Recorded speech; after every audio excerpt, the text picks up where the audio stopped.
Welcome to the details of those stories now.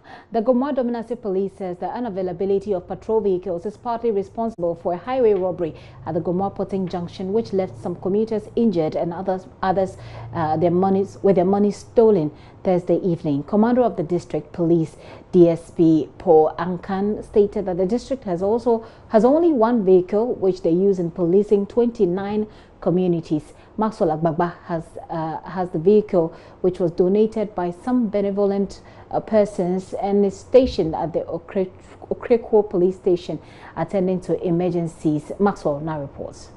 Some of the community people we've been speaking to here have been raising concerns about lack of logistics for personnel here at the Gomoa Dominancy District headquarters. That assertion has been confirmed by the police commander himself here, who told us that the Gomoa Dominancy Police just has one vehicle that they use in policing 29 communities.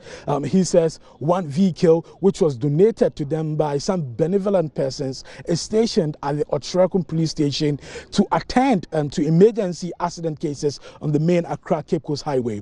The commander says the lack of logistics is badly affecting their work here as police officers. Yeah, I think in all what we gathered at the scene was about 6 live cartridges made up of BB cartridges and 20 expended shells made up of AA cartridges fired by the armed robbers. Yes. In fact, when I came here just 1 year, and I realized that 3 robbery incidents are taking place over there. And what I got to know at that place was that the place it's a sharp curve and it was slopey, and moreover, the moment you reach there, all the other communication gadget doesn't work.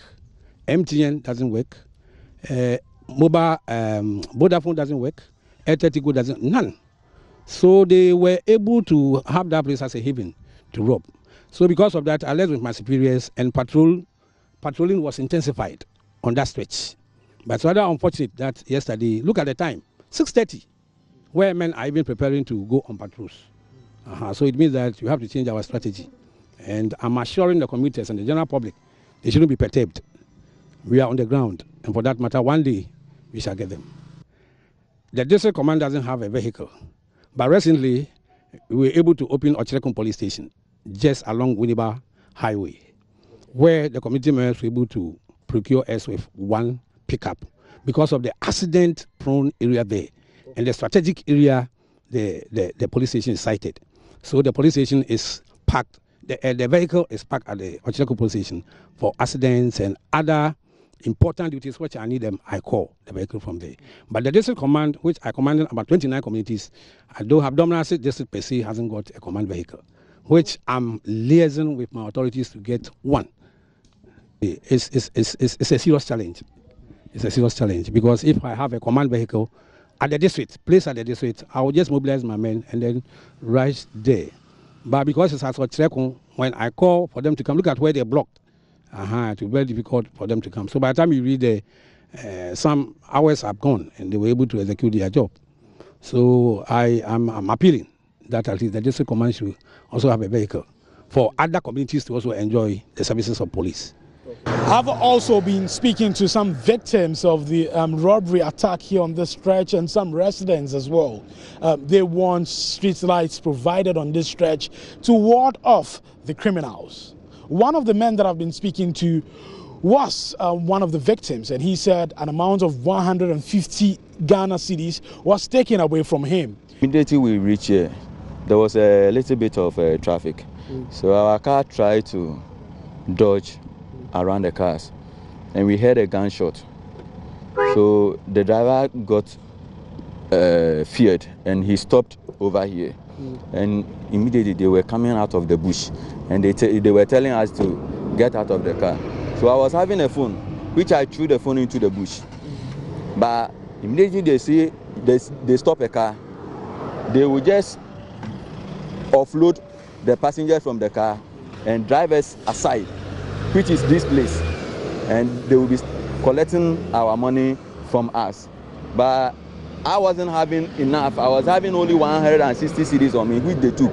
But there were so many people traders around, and they were going to their market places. They robbed them. Even a certain woman who was just here, the woman was trying to place some of the amount of money into her panties, and one of the robbers saw her. And my brother, I can't tell you what exactly happened to the woman. It was very bad. And this thing has been happening. Moreover, it just happened last month of 19th. 19th of last month. And we have been complaining more time. We have been telling even the commander here, he knows about it because he has been informed of the crisis that has been happening here. The government is supposed to do this place that at least they have to mount some light posts here, because even without the loud posts, because when the car branch and there's a police barrier here, the person will still say, oh, there is an robber. But when they mount the post here, at least it's going to help us. And this has been happening several times. Okay. I've been here for almost 2 years, and it has been several times. Well, the top brass of the Central Region Police is currently here at the crime scene where the incident happened on Thursday evening around 6:30 p.m. When you come here, you will see some of the personal effects of the passengers who were in the vehicles that were affected by the robbery. We have been speaking to the Central Regional Commander, and he has been telling us the plans of the police to deal with the situation. In the course of the robbery, 2 individuals were hit. 2 of the victims were hit in the head and sustained some injuries, and were taken to Breku Health Center where they were treated and discharged. I can confirm now that there were no deaths. Nobody was killed in the process. At least that has not come to our attention. But after our review of the modus operandi employed by the suspected robbers, we have identified some loopholes that they exploited. And right now, together with my divisional district and unit commanders of the Kasua division, we have re-strategized, and we are putting in place immediately law, order and security measures that will help us to prevent a recurrence of what happened last night.